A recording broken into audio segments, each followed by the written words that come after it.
Jamendo.com. Je peux faire un rapport assez facilement avec la boxe, où du coup il faut pouvoir dans ce parcours s'accrocher, être pugnace, s'entraîner, recommencer. Donc c'est un parcours qui est fait de haut et de bas. Ça me fait penser à l'exposition de Huit Aurel, l'art est un sport de combat. Voilà. Je pense que les artistes sont un peu tous des... Enfin, il faut un peu de boxeur dans chaque artiste pour faire de beaux parcours. Jamendo.com.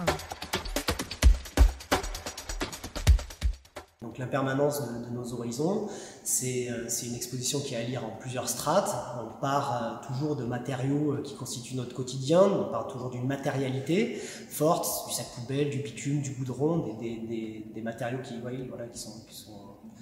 sont hautement symboliques de notre société, et on va comme ça glisser petit à petit vers quelque chose de l'ordre du paysage, du spirituel. On crée aujourd'hui les conditions de demain, et il n'y a pas aucun acte qu'on puisse faire qui n'ait aucune conséquence, mais on ne peut pas se reposer sur le futur car il restera de toute façon incertain et inconnu.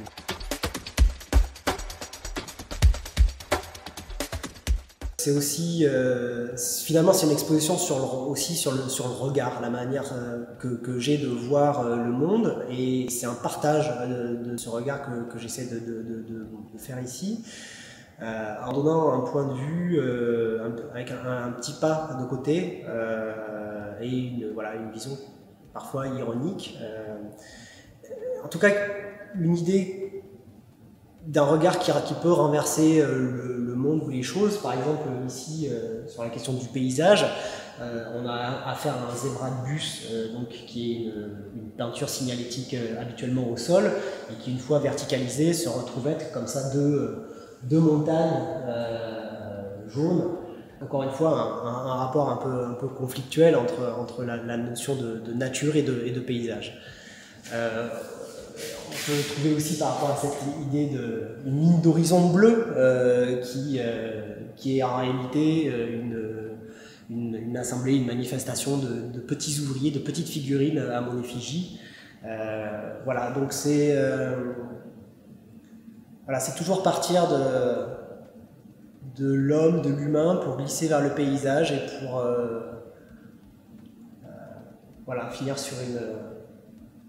sur un autre regard de notre monde.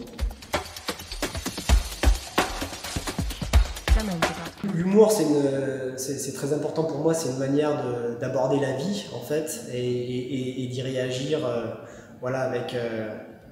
avec bonne humeur, fulgurance, c'est presque un moteur, en fait. Mais c'est vrai que depuis tout petit, j'aime bien me mettre en scène, faire le pitre. Je suis un grand gosse encore. Et c'est vrai que j'ai toujours eu beaucoup d'admiration pour les artistes au sens très large, qui arrivaient à dire des choses très lourdes, très graves, avec la légèreté de l'humour. Donc c'est ce que l'humour permet, en fait, c'est de dire des choses importantes, mais de manière légère. Jamendo.com. Le détournement me permet pour le coup de retourner les situations. C'est un petit peu prêcher le faux pour avoir le vrai, c'est une forme d'ironie, mais voilà, j'aime bien démonter les systèmes et les codes pour montrer leur absurdité. Ça permet aussi de retomber, le détournement permet de montrer, de mettre en valeur l'absurdité, je dirais. Le corps, c'est important pour moi parce que en fait, il a plusieurs utilités, plusieurs facettes, plusieurs niveaux. Je l'ai tout le temps avec moi. Je suis quelque part mon maître étalon. Je produis des clones de moi-même. Je me moule moi-même. Je fais des autoportraits. Donc, je suis à la fois devant la caméra, l'appareil photo, et à la fois derrière. Si vous voulez, il y a cette idée d'économie de moyens, en fait, qui est très importante pour moi. Je suis voilà, mon corps fabrique, mon corps revêt, mon corps se moule, se prête aux transformations, au déguisement. Voilà, mais toujours dans une vraie intention d'économie et de liberté aussi. Après, le corps, c'est notre enveloppe.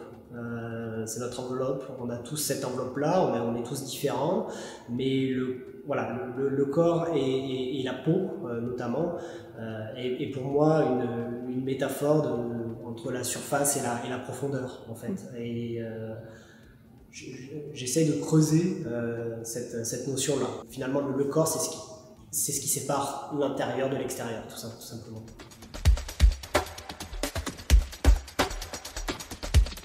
En fait, je m'intéresse beaucoup aux jeux, aux jouets. J'étais petit, j'avais un motard rouge en plastique qui était moulé en une seule pièce. Et donc, il y avait les mains moulées pour tenir le guidon, qui étaient sur la pointe des pieds pour appuyer sur les pédales. Et voilà. Puis un jour, il était sur une moto chromée à friction et je perds la moto. Il me reste le bonhomme qui n'est pas articulé et dont on ne peut strictement rien faire. Il ne peut pas tenir debout. Rien lui faire tenir d'autre que le guidon. Donc voilà, plusieurs années après, cette image m'est remontée comme finalement étant une métaphore du sens de la vie. C'est-à-dire que on peut être formé dans notre jeunesse sur une activité, l'apprentissage, on sait que c'est l'apprentissage de l'école, etc.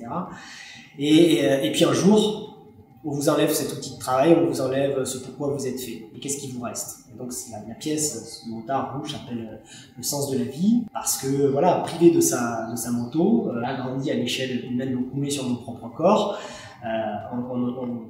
on a une sculpture qui ne se tient pas. Et j'aime beaucoup l'idée d'une sculpture qui pourrait acquérir aussi des sens différents en fonction de la manière dont elle est présentée. Alors ça fait écho évidemment avec les petits ouvriers voilà, qui sont dépourvus, eux, de leur outil de travail et qui se retrouvent sans bouger, sans changer de posture finalement à faire une manifestation alors qu'en réalité ils sont en train de travailler.